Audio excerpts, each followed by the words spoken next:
Final presenter today is Emily Miller, who is from the Stat and Data Center, which is at Mayo. So please join me in welcoming Emily.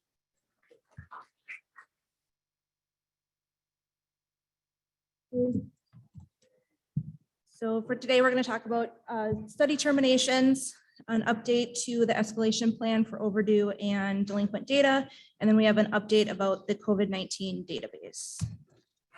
So study terminations as of this year, 50803 and A191402CD were terminated as of January, 140202 as of February, and 20203 and A2211401 as of April.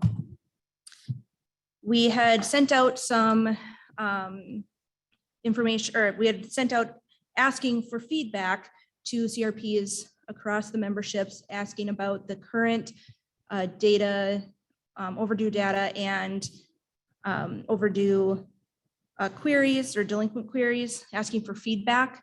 Received feedback that they wanted a reduction of the number of contacts that we send out, educate the sites on letting them know which tools were available to pull the reports themselves, notify the lead and secondary CRPs if necessary, provide links to CTSU and Alliance, and then also include the tumor site when sending out escalation reports.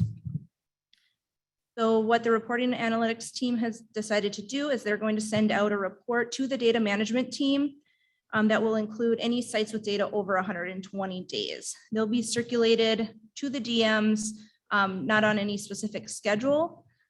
We're going to include a templated email that'll have educational information in it. We'll include the CRP, lead CRP secondary, and as well as the PI. The tumor site will be included, and then we'll include a snapshot of the delinquent data.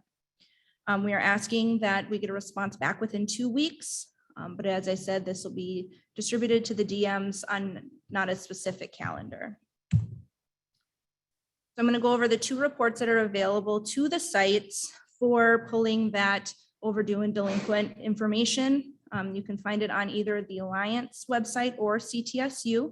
The CTSU reports do update nightly, so they can be pulled daily if wanted.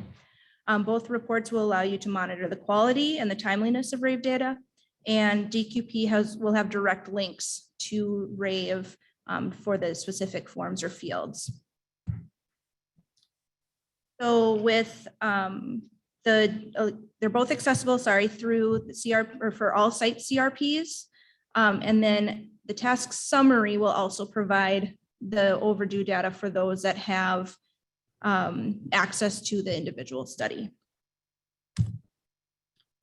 So for the first one in the Alliance, after you log in, you'll go over to the delinquency overdue reports in the red.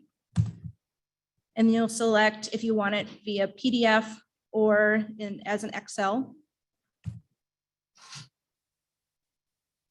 Select your site, and then it'll either display as a PDF, which is not filterable, or as the Excel document, which can be filtered.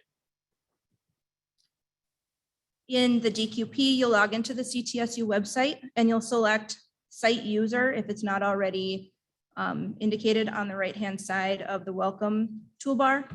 You'll click on data management, and then you'll either check on forms or queries, and I'll go over both of those.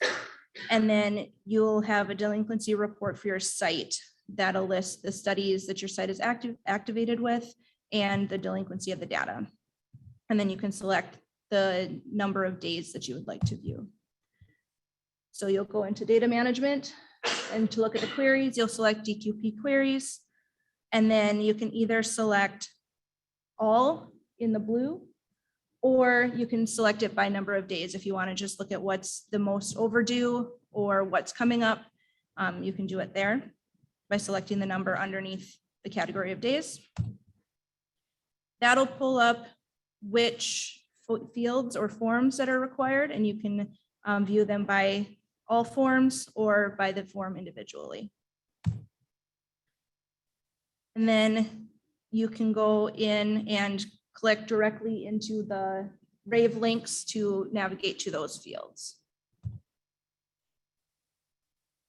You can either export a detailed query listing, or you can manage queries by deep linking into Rave using those icons. It'll be available at site, patient, and form level. If you don't have access to that study in Rave, you're going to get an error message. However, if you do have access, it'll link you directly in. For delinquent forms, you're going to go through the same way, except for you'll select delinquent forms. Those you can also view as total or the number of days. We ask that everybody be proactive using the DQP. You can run it as often as necessary. We're hoping to see it be run monthly, just to be able to keep all that data up to date. Because as we know, if it's in there earlier, the data management and central monitors can review and hopefully get it cleaned up sooner. So we're not having to go back and clean up data that's old. So we're looking at the COVID-19 database. We had it as a centralized raised database to collect all of the deviations that were COVID-19 related throughout the pandemic. We have made the decision as of in late April to discontinue collecting that data as of the end of June. So any events that happen prior to June 30th will be asked to be reported still in the COVID-19 database. However, anything after that time point will not need to be. We're going to work on a manuscript summarizing all that data and the impacts that COVID-19 had on the research. We want to thank everybody for contributing to that database. I know that everybody had short-staffed and in and out of the office or in and out of the clinics. So we really appreciate working with you to get all that data entered so we can see the effects on the research that we've been doing. Are there any questions? Out in the chat. The chat is on CTSU. Are there questions in here for Staten Data Center? Thank you, Emily, and maybe Martha can chime in on this one too. It's a question I've asked repeatedly over the years. Is there any plan to integrate BioMS and Rave so that data does not have to be, the same data doesn't have to be entered in two different places?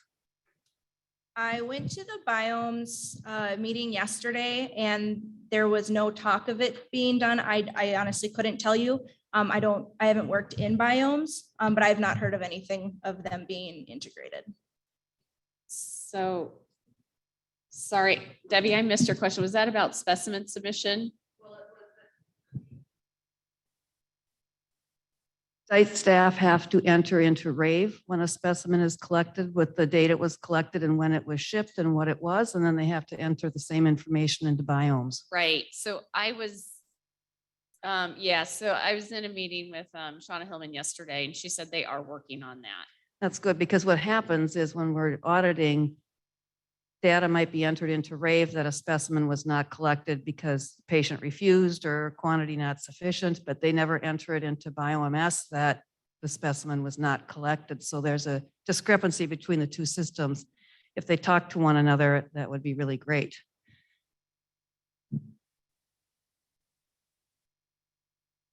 Okay, so there was a question if we can go back and show the slide which had the studies that are currently closed. Yeah.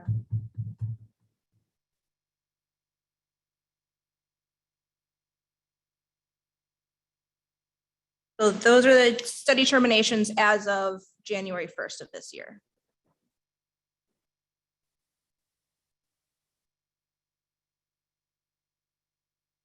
Yeah, and that report is on the Alliance website.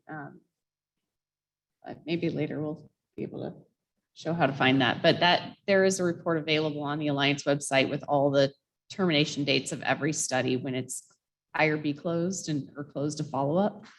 And so you can pull that report on the Alliance website. All right, any other questions?